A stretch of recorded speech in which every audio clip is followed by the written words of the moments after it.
Hello everyone. हमने अपने पिछले 2 वीडियो में मालव्य योग और हंस योग की चर्चा की थी। आज उसी श्रेणी में हम भद्र योग की चर्चा करेंगे। तो चलिए शुरू करते हैं। जैसा कि मैंने बताया था, कुंडली में बहुत सारे राजयोग मौजूद होते हैं जो हमें जीवन में सुख समृद्धि, मान सम्मान, पद प्रतिष्ठा प्रदान करते हैं। पर कुछ ऐसे योग होते हैं जो हमें महान पुरुष बनाते हैं।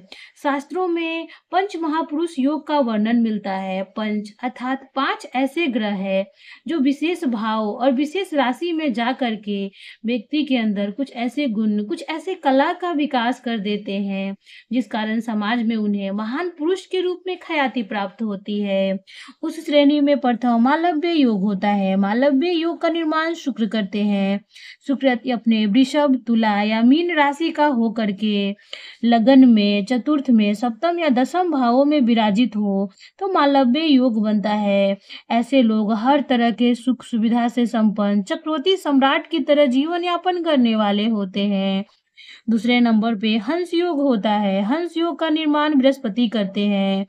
बृहस्पति अपने धनु या मीन राशि या फिर कर्क राशि का हो करके लगन, चतुर्थ, सप्तम या दसम भावों में विराजित हो तो हंस योग बनता है। ये लोग बड़े उदार, बड़े धैर्यवान, देवता के समान गुण वाले, देवता के रूप में विख्यात होते हैं। तीसरे नंबर पे भद्र योग, जिसकी चर्चा आज हम करने वाले हैं। भद्र योग का निर्माण बुध करते हैं। बुध अपने मिथुन या कन्या राशि का होकर के लगन में, चतुर्थ भाव में, सप्तम या दसम भाव में विराजित हो तो भद्र योग का निर्माण होता है। इन लोग अपने बुद्धि विवेक के दम पे समाज में पूरे विश्व में ख्याति प्राप्त करते हैं।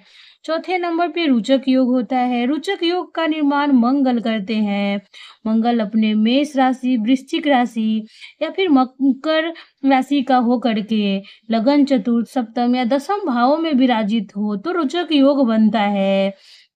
ये लोग अपने बाहुबल के दम से, अपने हिम्मत, साहस, पराक्रम के दम से पूरे समाज, विश्व में ख्याति प्राप्त करते हैं।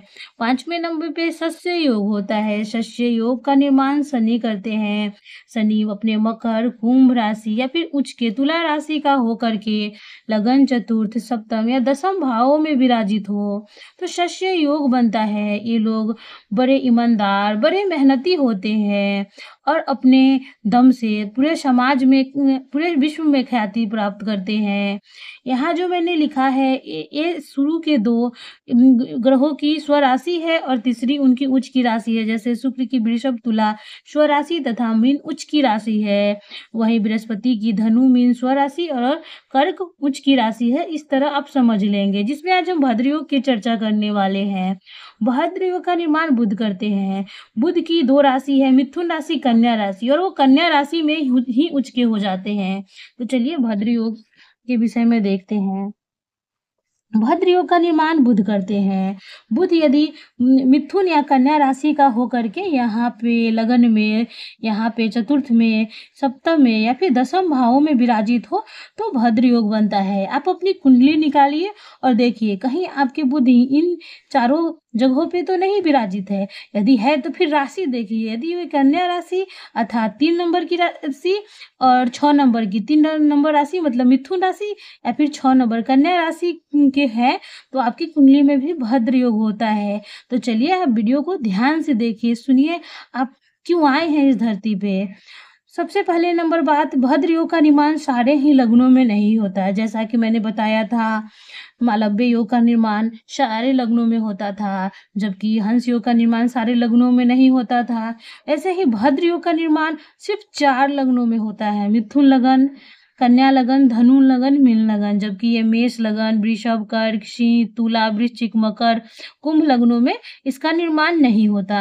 मिथुन लगन में यदि बुध प्रथम भाव अर्थात मिथुन राशि का या फिर चौथे भाव अर्थात कन्या राशि का विराजित हो तो भद्र योग बनता है। मिथुन लगन में बुध यहाँ या फिर यहाँ होने चाहिए तो भद्र योग बनेगा।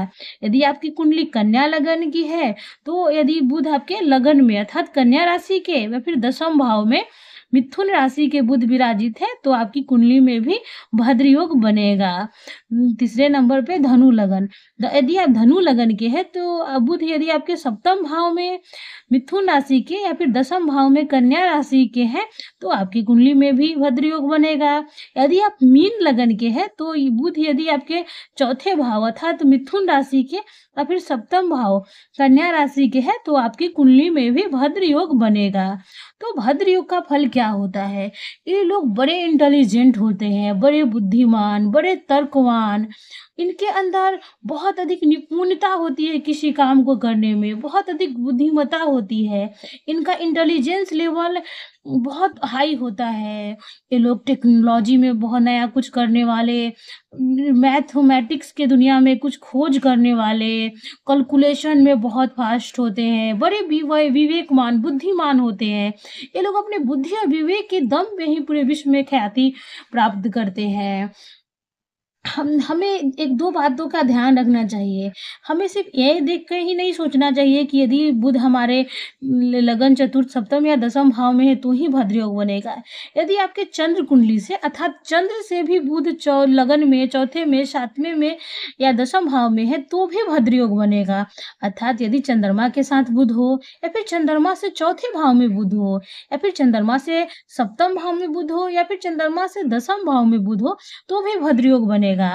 अगर आपके लगन कुंडली और चंद्र कुंडली दोनों से बुध लगन चतुर्थ सप्तम या दसम भाव में है तो आपका भद्र योग बहुत मजबूत हो जाएगा। ऐसे में 100% मैं लिख के देती हूँ कि आप विश्व विख्यात होंगे, क्योंकि दोनों कुंडलियां मजबूत हो गई, दोनों कुंडलियों से भद्र योग बना। हम कुछ एग्जाम्पल कुंडलियां भी देखेंगे जहां दोनों कुंडलियों से भद्र योग बन के उन्हें कितना विश्व में ख्याति प्रदान की है।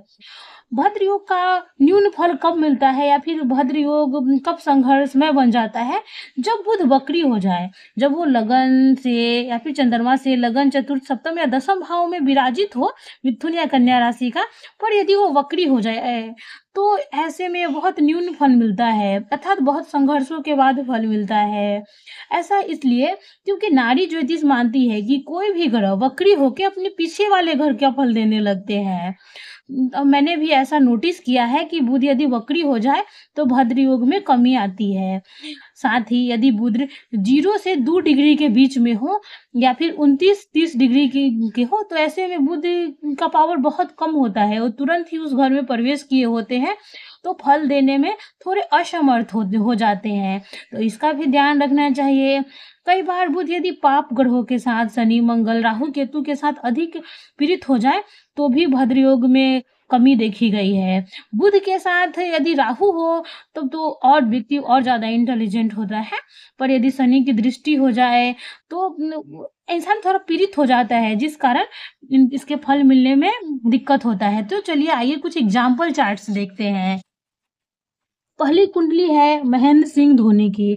हम सब जानते हैं वो क्रिकेट की दुनिया के किंग हैं, पर उससे भी ज्यादा उनकी जो बुद्धिमत्ता है टीम को सजाने की, टीम को साथ लेके चलने की, इसलिए वो जाने जाते हैं। उनका कन्या लगन है, लगन में ही गुरु चंद्रमा शनि तीनों विराजित है, अर्थात उनका लगन बहुत मजबूत हो गया। एक तो लगन ऊपर से चंद्र लगन भी सेम हो गया। पंचम भाव में केतु है, उनके नवम भाव में मंगल है, दसम भाव में सूर्य बुध है और बुध मिथुन राशि के हैं। एकादश भाव में शुक्र राहु हो गया। मैंने बोला था आपको कन्या लगन की कुंडली में बुध यदि लगन या दसम भाव में हो तो भद्र योग बनता है। देखिए इनके दसम भाव में बुध है, सिर्फ लगन कुंडली से नहीं बल्कि चंद्र कुंडली से भी दसम भाव में है, तो उन्हें सिर्फ भारत में ही नहीं विश्व में भी विख्याति प्राप्त हुई अपने बुद्धिमत्ता के कारण। उन्होंने जितना अच्छा मैच खेला है, उससे ज्यादा उनकी जो बुद्धिमत्ता थी वो जरूरी थी। उन्होंने टीम को जैसे मैनेज किया अपनी बुद्धि विवेक के दम पे, वो इम्पोर्टेंट रहा ज्यादा। नवम भाव में मंगल है तो उन्हें अपने स्पोर्ट्स के कारण विख्यात हुए ये अलग बात है, लेकिन उनको अपने बुद्धि विवेक के कारण ज्यादा ख्याति प्राप्त हुई। दूसरा कुंडली श्री मनमोहन सिंह जी को। हम सब जानते हैं कि हमारे देश में मनमोहन सिंह जी की क्या इम्पोर्टेंस है। जब हमारा देश आर्थिक तंगी से गुजर रहा था तो शायद उनकी ही नीति ने हमारे देश को बचाया था। तो देखिए मनमोहन सिंह जी की कुंडली धनु लगन की है, दूसरे भाव में शनि है, तीसरे भाव में राहु है, अष्टम भाव में मंगल शुक्र चंद्र है, और नवम भाव में गुरु केतु है और दसम भाव में सूर्य बुध है। उनकी धनु लगन की पत्रिका, धनु लगन में दसम भाव में कन्या राशि के बुध है, साथ में सूर्य भी है। देखिए उनको कितना ख्याति प्राप्त हुई, वो भी अपने बुद्धि विवेक के दम पे। कितने बड़े अर्थशास्त्री से थे, पूरे भारत को बचाया, जिस कारण उनका नाम सिर्फ भारत में ही नहीं बल्कि पूरे विश्व में विख्यात हो चुका है। और ऐसे तो वो स्वर्गवासी हो चुके हैं, पर हम सब जब तक रहेंगे, जब तक भारत रहेगा, उनको स्मरण किया जाएगा, उनके बुद्धि उनके विवेक के कारण। तीसरी कुंडली वर्ल्ड के रिचेस्ट मैन बिल गेट्स की है। हम सब जानते हैं बिल गेट्स के बारे में, उनके माइक्रोसॉफ्ट कंपनी के बारे में। उनका मिथुन लगन है, ऐसे भी इंटेलिजेंस का प्रतीक होता है यह लगन, मिथुन लगन है। तीसरे भाव में बृहस्पति, चौथे भाव में बुध मंगल, पंचम भाव में शनि सूर्य शुक्र, सपने छठे भाव में राहु, दसम भाव में चंद्रमा और द्वादश भाव में केतु है। चौथे भाव में बुध कन्या राशि के हैं। उन्होंने इतनी बड़ी कंपनी खड़ी कर दी और पूरे विश्व में विख्यात हुए। उसका एक और कारण है क्योंकि उनके चंद्र कुंडली से भी बन रहा है योग। चंद्र कुंडली से सप्तम भाव में 1 2 3 4 5 6 7, अर्थात लगन कुंडली से चौथे भाव में बुध है भद्र योग बना करके, और चंद्र कुंडली से सप्तम भाव में बुध भद्र योग बना रहा है। हम सब जानते हैं उन्हें भी पूरे विश्व में ख्याति प्राप्त है अपने बुद्धि विवेक ज्ञान के कारण। कितना धन कमाया उन्होंने, साथ ही अपने बुद्धि के दम पर क्या कुछ नहीं किया उन्होंने। चौथी कुंडली है डॉक्टर सर्वपल्ली राधाकृष्णन की। मैंने सारी विख्यात लोगों की कुंडलियां इसलिए ली है क्योंकि ऐसे में आपका समझना इजी हो जाता है। मैं अपने जान पहचान के लोगों की कुंडली डालती हूँ, पर आप तो उन्हें नहीं जानते। तो चलिए डॉक्टर सर्वपल्ली राधाकृष्णन की कुंडली देखते हैं। हम सब जानते हैं उन्हें भारत के शिक्षा गुरु के तौर पे जाना जाता है। 5 सितंबर के दिन उनके दिवस को शिक्षा दिवस के रूप में मनाया जाता है, अर्थात वो अपने बुद्धि ज्ञान के कारण ही जाने गए। उनकी धनु लगन की कुंडली है, दूसरे भाव में केतु है, अष्टम भाव में शनि राहु, नवम भाव में सूर्य चंद्रमा, दसम भाव में शुक्र बुध कन्या राशि के यहाँ पे है, द्वादश भाव में गुरु मंगल। तो देखिए लगन से इनके दसम भाव में भद्र योग बन रहा है क्योंकि कन्या राशि के बुध दसम भाव में है। तो इन्हें भी पूरे भारत में ख्याति प्राप्त हुई। हालांकि जो ख्याति बिल गेट्स को है, जो ख्याति महेंद्र सिंह धोनी के हो, ये इनको नहीं है क्योंकि चंद्र कुंडली से इनका ये योग नहीं बना। हालांकि जो है बहुत है, इनके भद्र योग ने भी पूरे भारत में शिक्षा दिवस उनके जन्मदिन पे मनाया जाता है। बुद्धि विवेक के कारण उन्हें जाना जाता है, कैसे कम कहे। एक कुंडली मेरे जान पहचान वाले लोग की है, तो देखते हैं। इनकी मिथुन लगन की कुंडली है। लगन में ही बुध शुक्र विराजित है, दूसरे भाव में सूर्य राहु विराजित है, तीसरे भाव में बृहस्पति, चौथे भाव में शनि मंगल, अष्टम भाव में केतु और एकादश भाव में चंद्रमा है। चूंकि इनके लगन भाव में ही भद्र योग बन रहा है, तो ये भी बहुत बड़े बिजनेसमैन है, बहुत धन कमाया है इन्होंने। पर चूंकि लगन में है तो ये स्वयं के लिए जीते हैं। सूर्य राहु है तो थोड़ा इनका स्वभाव षड्यंत्रकारी भी है। ये स्वयं के लिए जीने वाले, धन कमाए हैं, अच्छा जीवन है इनका, तो अच्छे व्यक्ति हैं, अच्छा धन कमाया है। देखिए भद्र योग में 2-3 बातें बहुत इंपॉर्टेंट होती है। यदि भद्र योग का निर्माण दसम भाव में या फिर चौथे भाव में हो रहा हो तो ये लोग पब्लिक के लिए काम करने वाले, पब्लिक में फेमस व्यक्ति होते हैं। पर यदि भद्र योग का निर्माण लगन में सप्तम में हो रहा हो तो कहीं ना कहीं ये लोग अपने लिए जीने वाले, स्वयं के लिए करने वाले हो जाते हैं। तो आपने देखा भद्र योग किस तरह से काम करता है, कितने विख्यात लोगों का जन्म हुआ है इसमें। तो चलिए, अगर आपको वीडियो अच्छा लगे तो लाइक कर दीजिएगा, सब्सक्राइब कर दीजिएगा, इससे हमें मोटिवेशन मिलती है। Thank you.